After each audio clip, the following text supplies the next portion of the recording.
Blackpool Pleasure Beach. How long have you got? 2 minutes?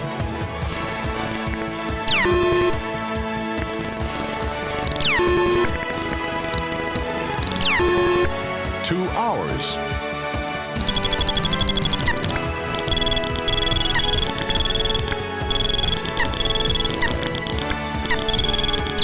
2 days? A whole week?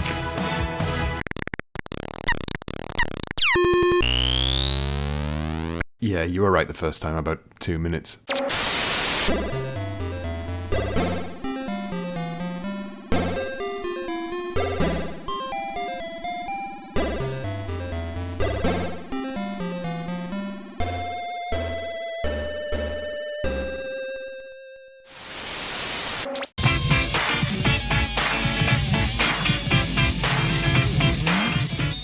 Up until the age of 7, I grew up in Blackpool. For those of you who are unfamiliar with Blackpool, it's essentially a theme park next to a beach, which they called Blackpool Pleasure Beach, a name that makes it sound like a free-range sex farm.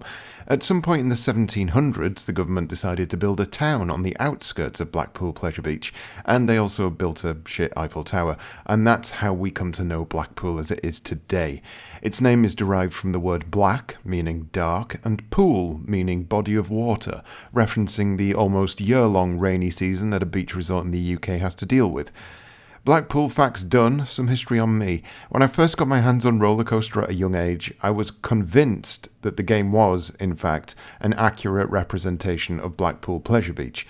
I've no idea why I thought this. This game doesn't say that it is that. I think I must have just assumed that Blackpool Pleasure Beach was the only theme park in the world, and therefore this game was based on it. That being said, because I loved the theme park as much as I did, I also loved this game. I was fascinated by it.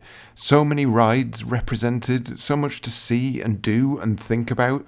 I could smell the candy floss and the sand and the rain.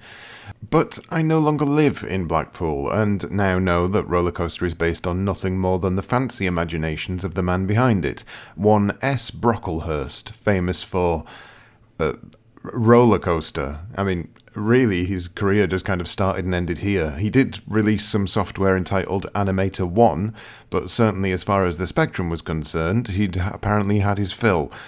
Which is strange, really, because Rollercoaster received absolutely rave reviews when Elite pushed the game out the front door in 1986. 94% from Crash, 9 out of 10 from Your Sinclair, 4 out of 5 from Sinclair User. Rollercoaster was a critical darling, and it's fairly easy to see why. On the face of things, it's your bog-standard Spectrum platformer in the same vein as Jet Set Willy, Monty Mole, and anything else that requires you to make seemingly impossible jumps with a handful of lives. The trick here, though, is in how the game looks and its chosen thematics. Where Jet Set Willy was happy to stick you in a mansion and throw random creatures into every stage, Rollercoaster takes on a strangely realistic tone. There are no mad enemies to avoid here, instead you're dealing with the potential threat of falling too far or standing on a live electrical wire. The game ties all of its mechanics into the world it's trying to create, and while that seems like a relatively banal achievement, it's certainly not something that was common in these type of games. If there's one thing you can really pin on Rollercoaster, it's that the game absolutely nails its own theme. And it does that with some really impressive sequences too, whether it be one of the many merry-go-rounds that you have to deal with, or the thrill ride of a lifetime provided by the various rollercoaster tracks you ride on. As a kid, this game sat high above Jet Set Willy as my go-to exploration game. I was desperate to see what came next, what rides were available to ride and die on, and whether or not my house would be in the game because it was definitely set in Blackpool. Spoiler alert, my childhood home wasn't in the game, but that didn't stop me from trying to find it.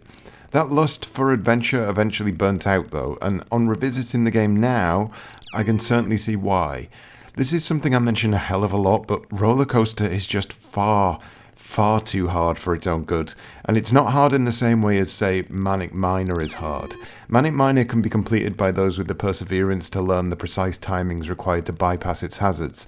Rollercoaster, however, often has too many moving parts for its own good. Control-wise, you're not exactly spoiled for options, and you'll be familiar with the setup. Left, right, and jump is your mainstay, with the added bonus of a run button that unfortunately doesn't carry any momentum into your jump. It's simply there for running and running alone. It's not particularly essential, but it is quite handy to rush through certain segments. Understanding the trajectory of your jump, much like every other game of its type, is the key to most of your successes. But actually landing on anything and staying on it is a different kettle of corn. You see, the platforms have an almost liquidity to them. Your man, who has no name by the way, I'll just call him Stephen, will land on a platform, but when moving on said platform, he'll sink through it as though the entire world is made of sand. There are some solid platforms, but there's no real way to know what is and what isn't going to drop you as soon as you start to walk.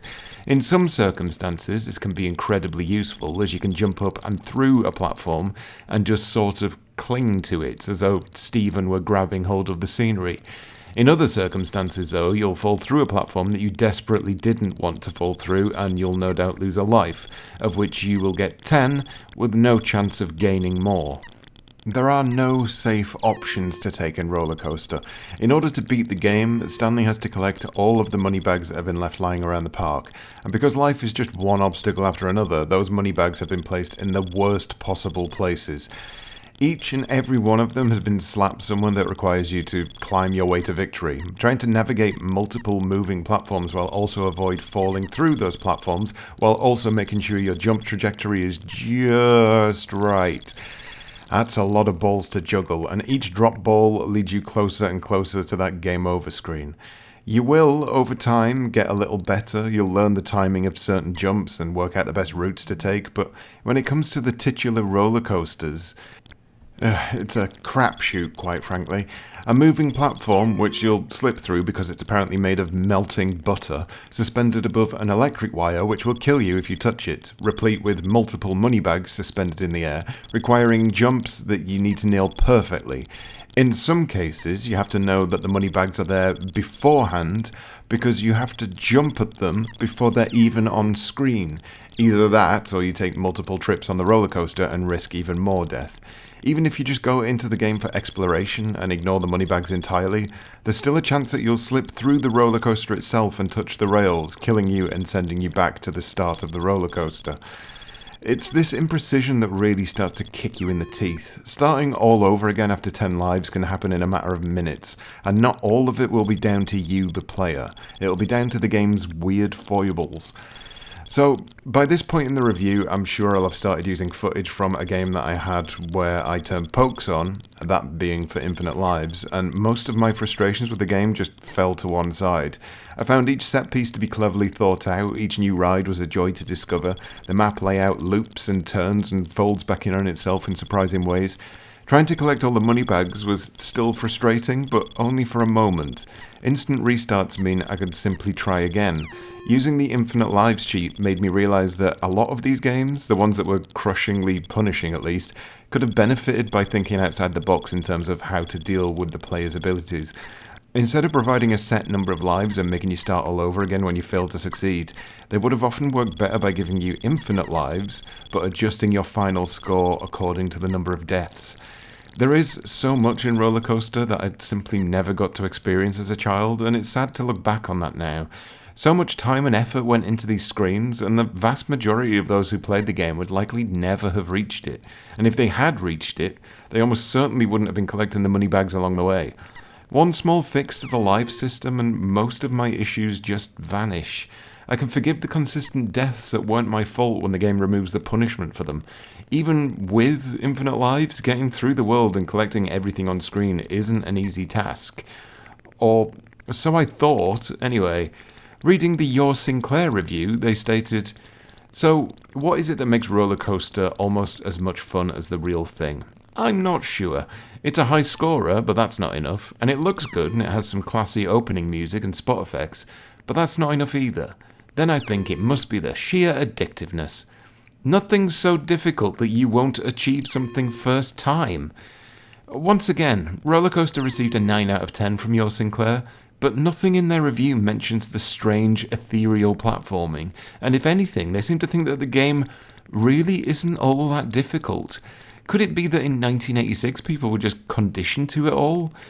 Perhaps. Your Sinclair did a follow-up review 3 years later, and they had this to say.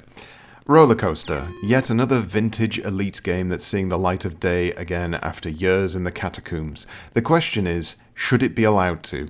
Although much harder and faster than Wilf, and a good deal better to look at, it's still a surprisingly uninteresting game. You move from screen to screen and platform to platform, picking up coins that have been left around the fairground and hopping onto the rides which are all whirring away at top speed.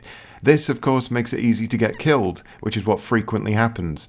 Unfortunately, each screen is so difficult, with the controls so precise, that you'll soon get bored trying to jump from one pixel to another and end up loading something else. This is what I did, twice I'm afraid. Although it's unquestionably an original treatment, I think we prefer our games a mite easier these days, or at least easier to get into. For platformies who like a challenge, and then some, only. They went on to give the game 46%. From 90% to 46% within 3 years. That's quite the drop-off, no?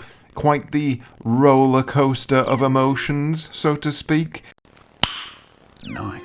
Anyway, it does beg the question, is the game still worth playing now? Even with the sandy grit of nostalgia lodged in my eyes, I can see the issues with this game a mile off, but it also still fascinates me in what it tried to achieve. It looks great for its age, it has bags of ideas in its level layouts, it controls, for the most part, absolutely fine, but within all of that there are layers of frustration that are undeniable. So it's a weird one. Would I recommend it? Yes, but I'd only recommend it with the adjustments provided by a well-placed poke. Infinite Lives still provides an extensive challenge for you to overcome, but completely removes the annoyance of dying to something ridiculous in the world's most dangerous theme park. If you want to play the game as it stands, without any cheats at all, well, it really depends on just what you want out of your games.